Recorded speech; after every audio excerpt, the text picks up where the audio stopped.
त्यांच्या वादामुळे आपण काल आपलं जे मुलाखत द्यायचं ठरलं आपलं नाही का, म्हणून आपण मुलाखत दिली.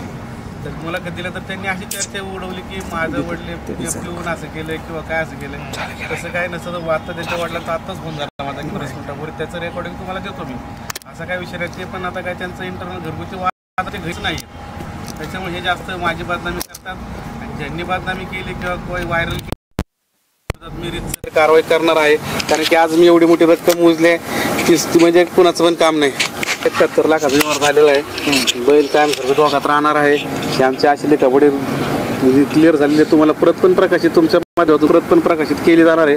त्याच्यामुळे असा काही विषय नाही की आपण फसवणूक करून काय करायचं. आपल्याला फसवणूक करून काय करायचं. नंदीचं किरकिर झाली की नंदी पळत नाही सगळ्यांना माहिती आहे. पण जर पैसे देऊन जर ते माणसं त्या माणसाची रीतच तसे पैसे घ्यायचे आणि परत मला तर असं वाटतं त्यांना कोणतरी गुरु भेटला की नाही त्यांच्याकडनं अजून पैशाची मागणी करा, असं करा तसं करा.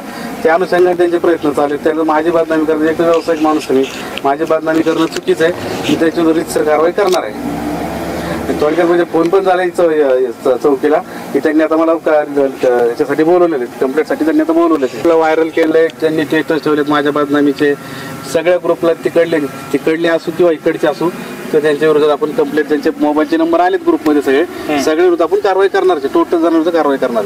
घरी माहिती आहे 2 महिन्यापूर्वी लक्ष पाटलं की 4 चाकी गाडी नेली सगळं त्याच्या घरी माहिती तेव्हा बोलले नाही. म्हणजे विशेषतः म्हणजे तुम्हाला सांगायचं आपण एवढं की घरचा माणूस 6 दिवस घरी नाही त्यासाठी एकदा पण फोन नाही आला.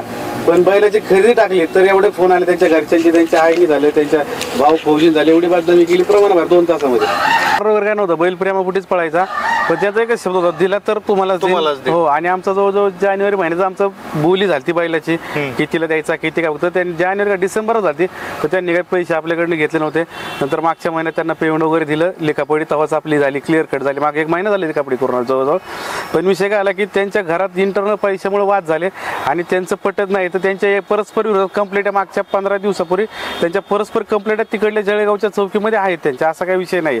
त्याचा वाद आमच्यावर नको यावं हीच आमच्या अपेक्षा नाही. त्याच्यामुळे आमचं नाव बदनाम करतात ते आता.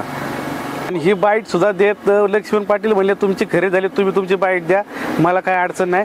आणि बाईट दिल्यानंतर हे प्रकरण झाल्यानंतर त्यांच्या ग्रुपला चर्चा चालली ना तिकडले ग्रुप आहे जळगावचे असं फसवलं तसं फसवलं. तर मी फसवणूक केली नाही की लक्ष्मण पाटील लवकरात ते बाहेर आहेत मला पण नाही सांगता. ते आले की ते मुलाखत देतील प्रत्यक्ष स्वतःहून मुलाखत देतील. असा काही विषय नाही. फक्त ज्यांनी बदनामी केली माझी सोशल मीडियावरती त्यांच्या विरोधात रीतसर कारवाई करण्यात येणार आहे. ते काय बोलले तुम्हाला रेकॉर्डिंग देऊ शकते काय बोलले काय नाही. असं काय मी फसवून किंवा कोणाला दारू पिऊन किंवा कोण काही नाही का. ते एका गावचे प्रतिष्ठित व्यक्ती सरपंच आहेत. असा काही विषय नाही त्यांचा काय नाही का. म्हणजे ते त्यांनी क्लिअर रीतसर आम्ही लिखापडी आमची क्लिअर झालेली आहे.